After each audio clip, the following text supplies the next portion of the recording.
Well, Sophia DeRose, hello. Hi. I just like saying your name. It's such a great name. Sophia DeRose, hello. Henry Steinberg. Hi. I like that name too. Thank I like you. the person that goes with the name. I appreciate it. We're here to talk about a poem by Lee Hickman, Leland Hickman. And this book I'm holding up is called Tiresias. And it contains all the poems that survived at the time of Lee Hickman's very premature death of AIDS. You know, he hadn't written everything he wanted to, but he had written a long multi-part poem called Tiresias. And there are many other poems in this book. And one of the Tiresias poems is pretty well known, actually. It's called The Hidden. And I just want to give a little background, and then we're going to talk about a couple of the stanzas. In 1984, so the Tiresias series was finished in 1980. In 1984, Lee read at a series, and I think it was also the name of a bookstore, called Beyond Baroque. And a recording was made. That recording apparently was lost for many years, and it's been recovered. And then what happened is that Pedro Palo Araujo and Claudio Martins, with some help from Bill Mohr, not Bill Maher, Bill Mohr, M-O-H-R. I wanted to give them credit. They teamed together to create what is now available on Vimeo, a short film based on the reading that was recovered. And what we hear in this short film is Lee Hickman reading the final two stanzas of this poem, The Hidden. So what we'll do after watching the video ourselves is we'll talk about those last two stanzas and perhaps a little bit about the whole poem. The other context I want to add here, and we'll talk about it, is that Lee Hickman comes to us, comes to ModPo, comes to the Kelly Writers House people through a poem by Bob Perelman. And Sophia, would you just give us like a one-liner on what that Bob Perelman poem is all about? Yeah, it is each line ends itself before the actual sentence finishes as a whole. So structurally, it cuts itself off before it can finish. Right. And it's an elegy. So it's five words. It's a pre-elegy, and it's written for Lee Hickman, who published Temblor in Los Angeles, and the San Francisco language poets and the LA-based, a couple people were in San Diego, they all appreciated and respected Lee Hickman, not just for his poetry, but for his publication. And so when Lee was diagnosed with HIV, Bob felt that was, at the time, it was kind of a death sentence. So Bob wrote a pre-elegy, and that is a poem that we talk about a lot. And this conversation is long, long overdue because it's time to talk about Lee Hickman's own poem. We only know Lee through the Bob Perelman pre-elegy. So that's a lot of background. So why don't we now watch the video and then we'll talk about it.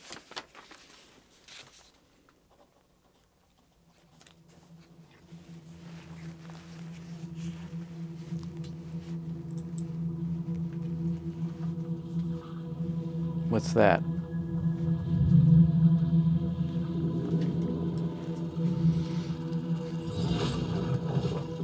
Could be worms in the grave. Oh, Zach, thank you. Not that we can see it.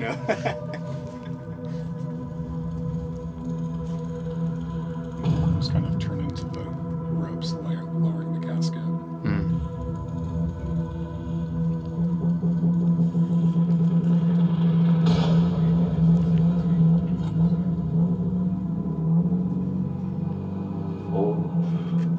Oh, Dad, look, I am buried here with you.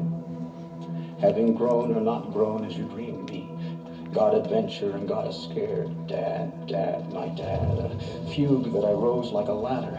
Outward of me, I have wronged every rung of. Until inward is stasis, no seizure. And song I would hide in my light lies hidden. Underground with me. Song under song under song. A dissonance with rhythm percussive.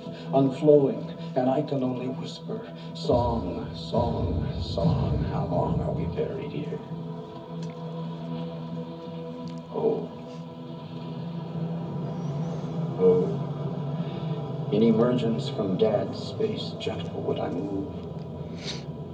In harmony with rain as she guides the roots, shifting their hungers, softening impacted grave ground. Muscles of sleep inform my rising, urge me to surface. Lips and tongue and word rain uncover the upward. I am lifted into spaces, my rhythms open. The sun is made sensible. In attentiveness to change ascent, I come from the ground on. I can hear the beach, I can smell the ocean, and from earth into sky I emerge onto grass. My eye delights, and my lungs laugh.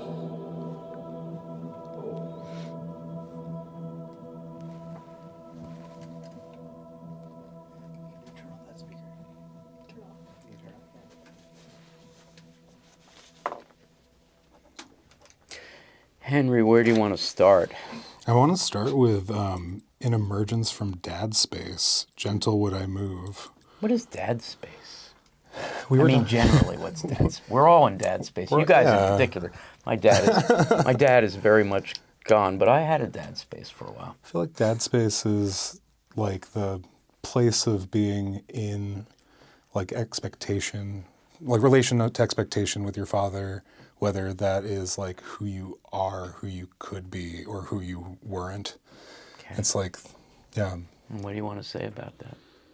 That I think that it's really, like, it's really interesting to think of it as this sort of, this other place, this other plane that you can become like completely submerged within, and then remove yourself, like not remove yourself, but emerge from and transformed by. But here, it's hard to emerge from since the speaker seems to be buried with the dad. Right. Well, there's a gravity to it. There's a pun on gravity, right? Yeah, truly. Sophia, how do you deal with that first line? Now, it's the first line we hear of Lee Hickman. We don't have the rest of the recording. Mm-hmm. So it's a pretty powerful first impression. So after years of reading the Perlman poem, and now you hear this guy's voice, what was it like? This poem was, the poem in its entirety was overwhelming, I think, upon my first read. And honestly, it didn't coalesce into much sense for me until these last two stanzas. Mm-hmm. It felt kind of like an incantation. Which the Vimeo film really enhances and supports. Yeah. It felt like this constant unraveling and then proliferation, and this... It felt like the poem occupied this imagined dad space, and only until the last probably like 5 or 6 lines is there some sort of like bursting outward. Yeah. Why does the speaker's son want to be, or why is the speaker's son going to be buried with the father? What sense do you make of that? I guess for me, it's thinking about that a part of him that lived in the relationship with his dad is being buried with his dad. Mm-hmm.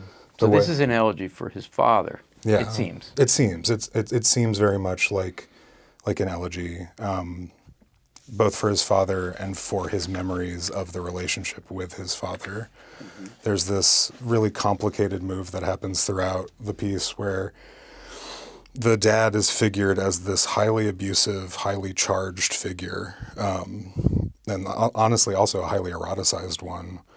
And then... Complicated. Deeply complicated. The son speaker poet is thinking about this is a daddy issues poem. A daddy issues poem. What are the daddy issues? Sorry to make you spell them out, but what are they? That like... The daddy issues seem to be like desperately wanting approval, desperately wanting to be legible. There's the moment... The poet's son wants to The be poet's legible. son... The person who's the speaker of the poem wants to be legible to the father. I'm calling it poet's son. Oh, yes. The son who's a poet. The son who's a poet. Yeah. Wants to be... And there's a queering of that. Right? I don't know how explicit that you get that in the poem, but if we just stipulate a certain amount of queering of the son, and you've got this, looks like Nebraska-based Looks like a Dust Bowl family that moved from the Midwest to Bakersfield.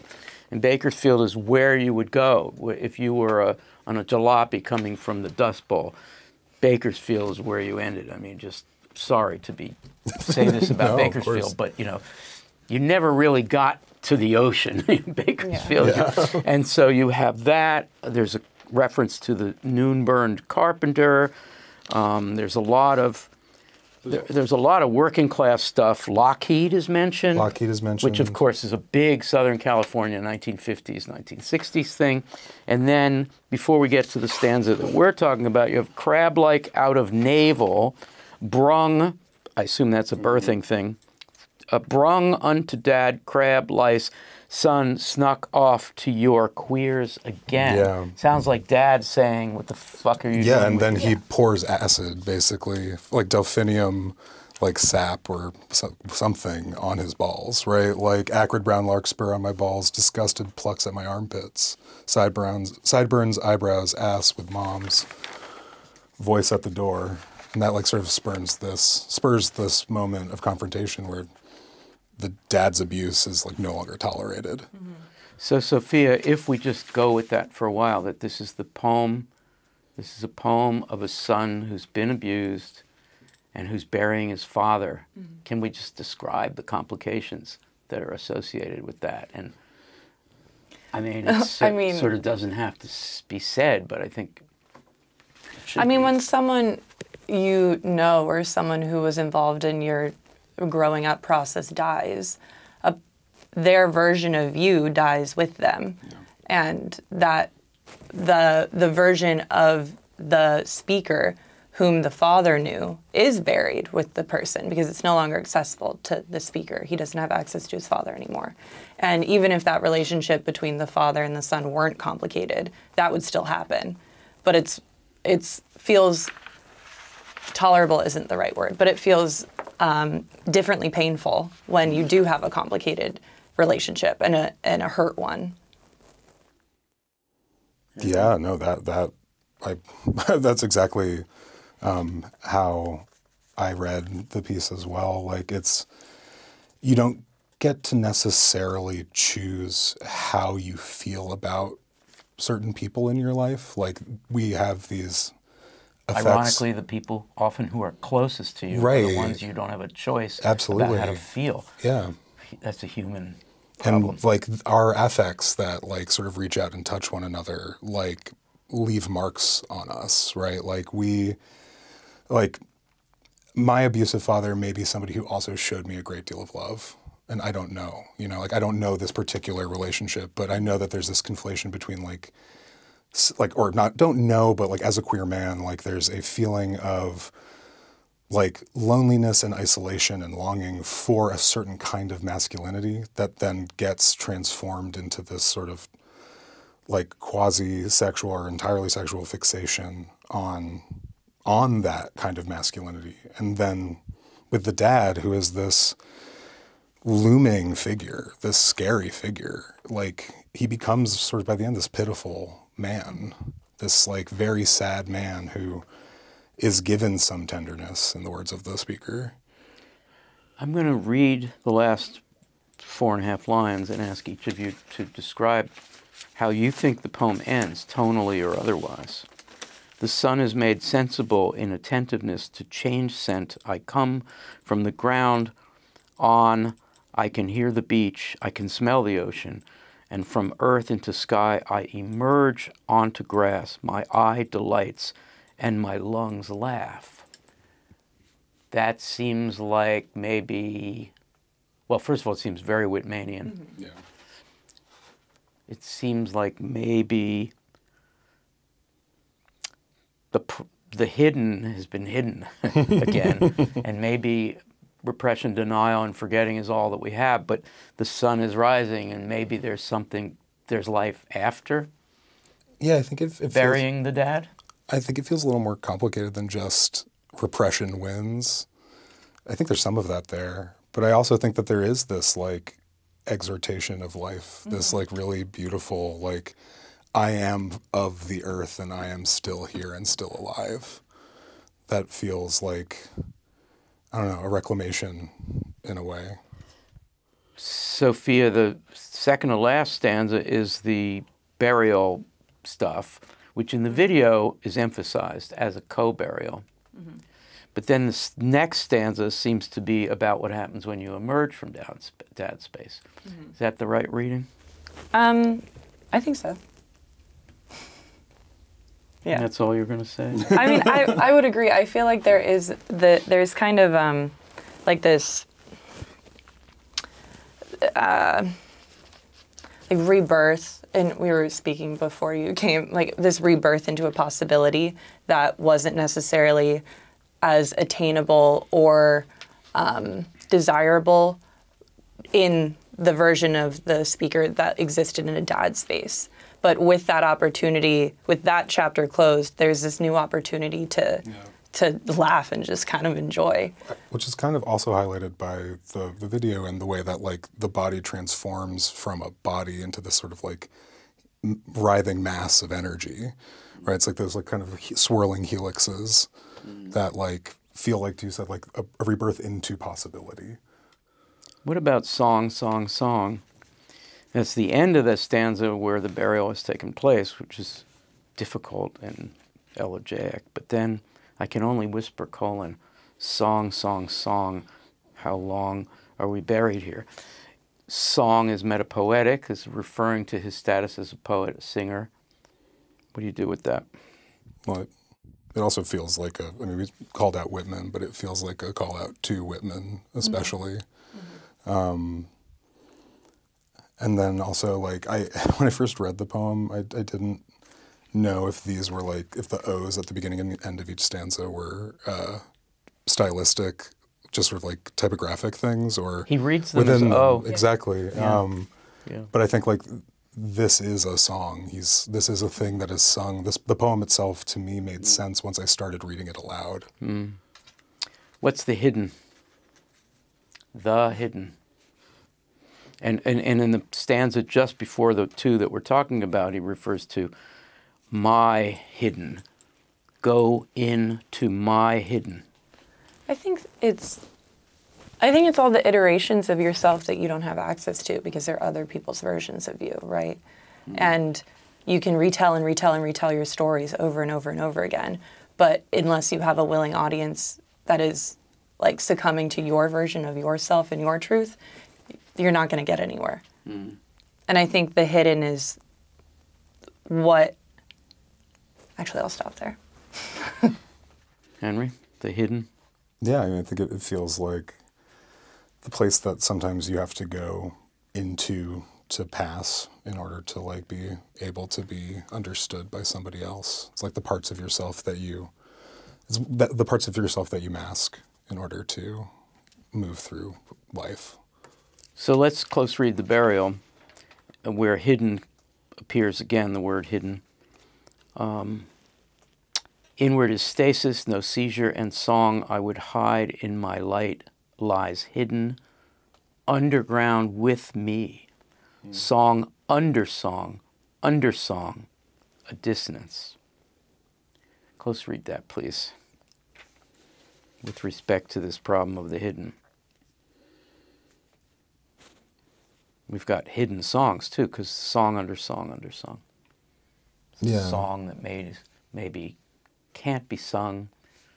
You've got this problem of something that is a light, something that is hidden underground with me, which the filmmakers take to be part of this desire of the son to be buried with his father, which, by the way, there's a tradition in a number of cultures the mourners want to be buried. They jump into the grave. When I was in Washington, D.C. in the 70s, mid-70s, I went to a Palestinian dance performance, and part of the ritual was a burial ritual where the women who were mourning had to be held back because they wanted to jump into the grave. Is there any of that in there? What happens when the queer poet decides to face the hidden by actually dying with the father? Well, I think that's like where that possibility is found by like sort of, I don't really want to necessarily reduce it to like a feeling of like you have to let go of your trauma in order to like, sublimate yourself. You like don't want to do that. No, because I it's don't cliche? I think it's cliche. I think that it is sort of actively, it goes against a queer reading in a lot of ways, that like we are our trauma as much as we are not, which I think this kind of does say. Like he's putting part of himself in the ground with his father, but the ground also is himself. I also think I don't know if the capitalized hidden and the lowercase hidden are operating the same way. Yeah. I think, like, for example, the first time hidden shows up, it's all the poets are hidden. And so that's selecting a new kind of lineage for the speaker, right, in connection to this being a poem. So choosing someone else, choosing other people to attach yourself to in a line of succession other than this father figure. What would a poet mean by referring to a song I would hide? Well, I think that if we, like, thinking about the Whitman thing and the Song of Myself, the song I might hide and hiding oneself, like a poet not telling. The opposite of what Whitman would like, right? Absolutely. But the song under song under song, a dissonance that like meaning hides meaning, hides meaning. Like you're obfuscating and obfuscating and obfuscating. And that might be something that he's saying about the act of poetry in this case. The filmmakers maybe have a different reading, or maybe the same. I don't know. I'll describe what I heard, and then you can comment. And I can only whisper, song, song, song. And when that is said, the line previous is the dissonance with rhythm percussive. Okay, so we think of song in the Song of Songs sense, or whatever other lyric sense of lyric, as not being percussive. But in the video, there are 3 fairly large drum beats at song, song, song, as if it's either part of the burial, the dirt hitting the coffin, or part of the violence. This is part of the problem of a poet who is hiding their song. Okay, how did I do? What do we do with that?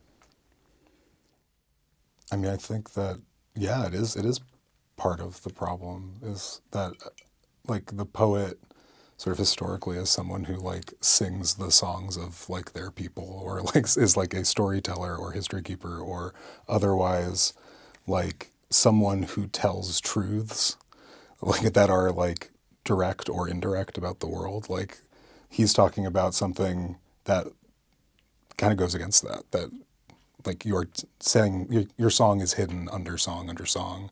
It's not beautiful, it's not lyrical, it's not melodic. Sophia? Or something that he necessarily wants to share. Yeah. It's not like this poem divulges every feeling or thought or interaction he's had with this person. It's more complicated and multi-level than that. Seems like a bit of a tension, because on one hand, the poem feels to us to be honest and emotional and even sentimental. And the voice that Lee Hickman uses is, elegiac. And yet there's a lot of, and yet there's a lot that's hidden, that's not being confessed. Well, I was going to say that that's sort of can be one function of the confession, right? Is to give somebody enough to have an idea of you, but also keep them in like arm's length. Us, exactly, us, the reader especially. Like we are given this like some understanding of this person and their history, but not all, and decidedly not all. Let's do something that is a bit wrong, in the sense that the Perlman poem, Chronic Meanings, occurs later with different information, the information of the impending death of this poet-publisher. But let's just try to project onto this, or to read as a frame for this the assumption that Bob Perlman makes, which is that when a life gets cut short, the poem needs to do the same. That's the way to honor. So let's try. Perlman is to Hickman as Hickman is to Dad Space.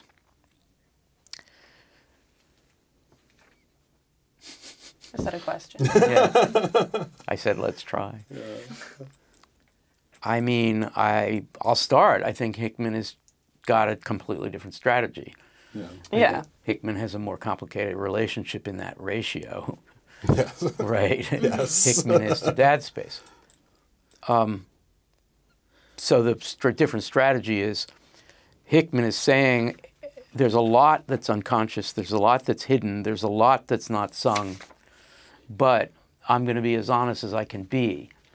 Whereas Perlman, with as much respect as we should give to the language poetry experiment, that early on acknowledged the AIDS crisis by saying there's got to be an aesthetic that's appropriate for this, appropriate for discontinuity, appropriate for things getting cut off. How could we complete our sentences in a time of AIDS? We have to, everything has to be. That's very respectful, and I'm not complaining. Yeah. But it's a strategy that doesn't maybe take into account what Lee Hickman is trying to do when he's facing his father. All right, I'll stop.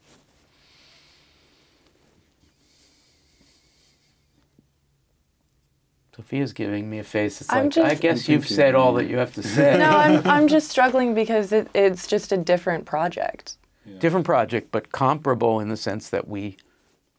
But this person, this isn't like a pre-elegy to his father.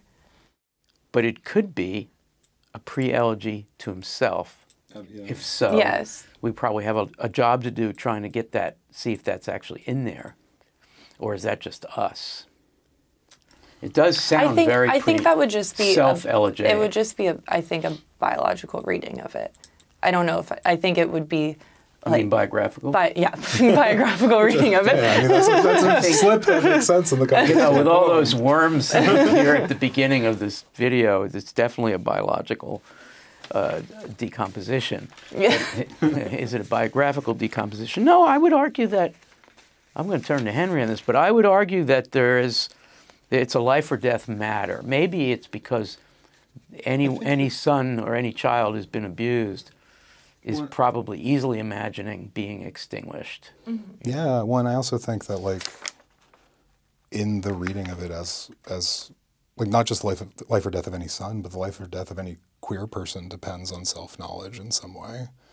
That, like, understanding not just, like, who you are, like, vis-a-vis those around you, but also, like, who you are in terms of your history, in terms of, like, the things that made you, like, the way that language made this person is very, like, evident in, like, the constant punning and sort of, like, not quite mishearings, but, like, these things that are happening throughout the poem. The song under the song under the song. What's the source of the song, you see? What's the source of the song? The source of the song is the complexity of Dad. Mm-hmm. I mean, I think it's not too much of a stretch to imagine that Lee Hickman becomes a poet out of this torture. Yeah. Your reference to, you know, daddy problems, which of course conjures up Sylvia Plath and so forth. She had a husband problem as well. First, a couple of lines toward the beginning of the second to last stanza.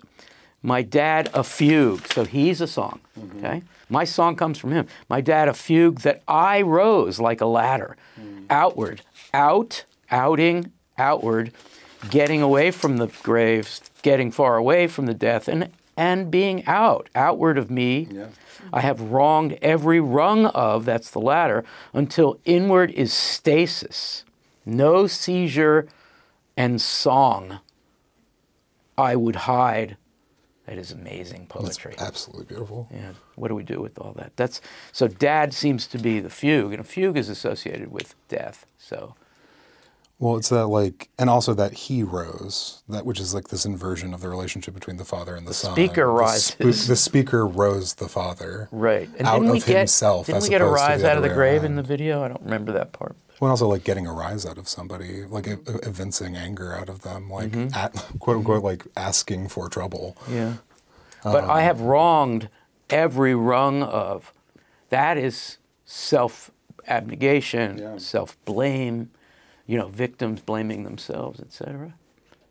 Well, and that's those drum beats a little bit, like like some kind of self-flagellation, some kind of like repentance. There's a moment earlier on where he talks about the catechism and whipping himself and all of the things that he might do, like in his search for himself. Sophia, in the next stanza, the last one, we get back to the rising, to the surface, that has to do with poetry as well. Muscles of sleep inform my rising, urge me to surface, lips and tongue in word rain, uncover the upward I am lifted, into spaces my rhythms open. That's gorgeous. You want to say something about that? I guess I mean, the way it's written, it's like some vital force causing this action, causing this rising. It's not a self-contained inspiration. There's other factors around doing this lifting and this word rain, which I assume to be the litany of other hidden poets who like somehow inspire this ability to grow and get out. This like gathering of different strengths from different variable places. I would invite each of you to offer, we'll do it in a round, 2 sets of final thoughts on this. Maybe we can want to look back at the language. I think the 3 of us are discovering what I didn't really discover reading this. I read this book years ago. I confess I spent a lot of time thinking, how can Leland Hickman be in our syllabus, right? The worst reason to be looking through someone's poetry, right? Looking and looking and looking, and I gave up a number of times. I just didn't know how to do it. And then I discovered this video. I was in correspondence with some of these folks who I don't know, I found this, I knew there was a recording somewhere. Anyway, the point is that I only now in this conversation did I finally get down to doing what we're supposed to be doing, which is reading the poems phrase by phrase and discovering an absolutely extraordinary poet. So I invite you each twice more to look at words and lines and phrases and poeticness. Do you remember when you called my car a jalopy? Is there a jalopy? There is a jalopy. Yeah. You know what the jalopy? Yes, I do remember. I know that. what it is. You're never really gonna let me. All I have to say is that car ran. And that's all I needed to do. It was an insulting thing to say because it is the car that you managed to have. No, but it And I wasn't was insulting. Not very It's nice. true. But do you know what a jalopy refers to in the history of this father's generation? Aha, you don't. I'm still educating you. A broken down car. Yeah, but come on, guys. Well, There are 2 literary historical or economic historical references to jalopies. Well, you mentioned the Dust Bowl, so I'm gonna guess. Those were the cars. Yeah, like Grapes of Wrath. I was gonna say, like that's like a Steinbeck. You know, you take a car and you hammer out the back and you put some wood planks, and now you've got a back. You can put the kids and the furniture, and then you go from Oklahoma to California, and it's not going to make it. Probably less likely than your jalopy would have made it. So that's one jalopy. It's a Dust Bowl reference. And the other reference is not in here. It is the Beats. So in the 50s, jalopies would have been cars built in the 1920s or 30s that were only 25 years old in the 50s. But if you're a beatnik trying to get to San Francisco, you would buy a jalopy. I think, in fact, Howell refers to jalopies, and probably Kerouac as well. Okay, anyway, sorry, did we get sidetracked? Oh, That was my thought. Your thought was about jalopy. Okay, thanks a lot. Henry, your First final thought of two? I really loved this line, like the set of lines in the third stanza of the poem. Oh, to nothing, no, not to nothing, Since to it's this. not something we were discussing, why don't you read it carefully? Okay, it was, oh, to nothing, no, not to nothing, to this is this. What alone my lone this is. And I just found that extremely moving as this, like, thinking about the this of being alone. And then what follows is abuse. Yeah. And Great beyond the lazy isolation. wild sky, in my fingertip, right ring, buried, bunk bed, splinter, dad, gouges my blood of nightly for me, and licks for me speechless, disfigured flesh sign, worried with a needle, oh, how many sundowns. Yeah. Just, it's chilling and it's beautiful and just really describes this, a kind of isolation that I think a lot of people can relate to. Yeah. Sophia, your second and last final thought, if you want to count jalopy. I feel like there's just so much going on. It's fairly long, not that long, but for like a standalone poem, it's 4 or 5 pretty pages. long. Yeah. And I feel like there's this accumulatory effect where I had to read it over and over and over again to really pick out all the like gunk of these moments. And I found as I mentioned previously, I found it overwhelming to read. And I didn't mean that in a bad way, though. I meant that I feel like this form does follow its function because this is an overwhelming grappling with where you're from and who that makes you and how other people make you. And that's like oftentimes dirty and difficult to look back on. And so I do, in response to the question I didn't answer, where form matches function, I think that's what this poem does.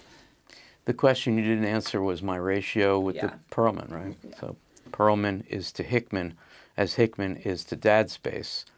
They each have to have their own strategy. Mm-hmm. Yeah. Perlman is doing something that is honorific, but also programmatic for his not to be mean about it. I really love that poem, but it's a programmatic thing. This is what we can do. This is what death in the 1980s and 90s, this is how art can meet it, right? Or commensurately, right? Or pointedly be incommensurate to the issue. Or be at hand. incommensurate, and sort of to highlight the incommensurateness. Yeah.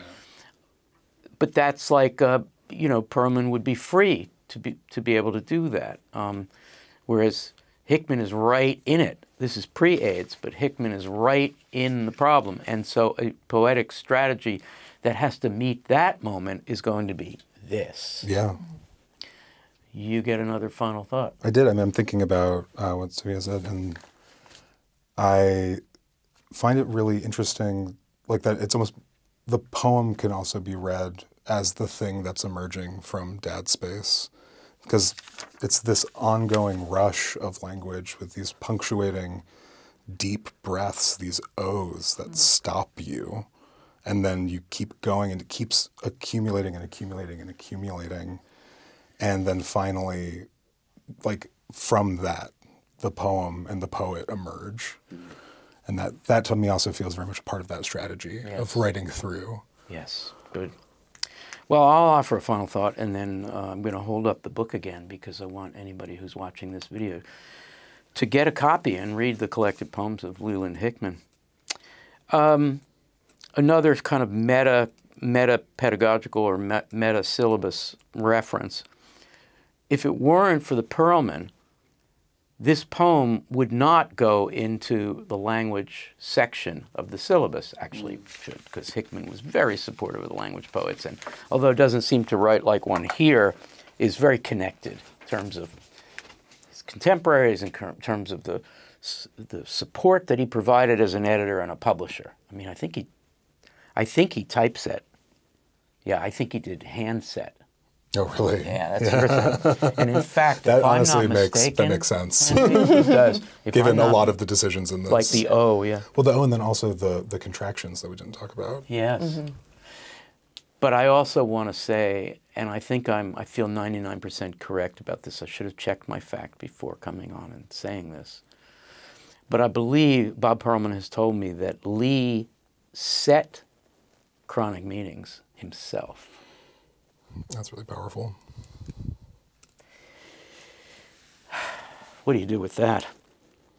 So, I mean, confessing that this poem goes in the language with the language poets, which is right, but I kind of regret not having it in with Whitman, and that's where I want to end, because I think what happens at the end is I come from the ground on. I'm sorry. To change scent, I come from the ground on. I can hear the beach. I can smell the ocean. And from earth into sky, I emerge onto grass. My eye delights and my lungs laugh. Oh, that is a rewrite of section 52 of Song of Myself, in which Whitman says, essentially, I'm going to be buried. If you want me again, look for me under my boot soles, you know, and which someone like John Steinbeck in the aforementioned Grapes of Wrath, which is relevant to this poem in a weird way, you know, the people westering, this is a westering family and the brutality of the next generation that comes from it. And then you have all these Southern California 60s people who are the children of these Dust Bowl refugees who've been violated by their parents, either, you know, one way or other. And they emerge into the 60s, which becomes this generation of Lee Hickman and Bob Perlman and Lyd Hanginian and the others in California, and Ray Armantrout, all Californians. And here you get this idea that I rise up from the ground, and it's not simply the grass, but Whitman's grass, queer grass. He will always be there. And that is a way in which poetic literary history can be the salvation for someone whose poetry is mired by all this personal crap. You know, it's like the one good thing about poetic transcendence or attaching yourself to the literary history. You've got to read your Blake, you've got to read your Whitman, you've got to read your fill in the blank, and you join those people in the, dare I say it, you know, literary history or canon or pantheon of those who emerge from shit, from terrible situations, into the pure light and breath of poetry. Whitman really services well here. The book is Tiresias, which is named for the long poem. This is part of it. The collected poems of Leland Hickman, and we, the three of us, highly recommend that everyone read this. Yeah. Henry, thank you so much, as always. Sophia, let's get in that jalopy and go to California. I sold it. Okay, great. What did you think? You sold it? So we can't go to California? It wouldn't make it. That was the last ride ever. It was close to the last ride. I don't think we went very far. No, though. we went like from here to to your house or something. I thought we went to a restaurant in that car. You picked me up. Oh yeah, but it was not far. Anyway, thank you both. Thank you. Thanks.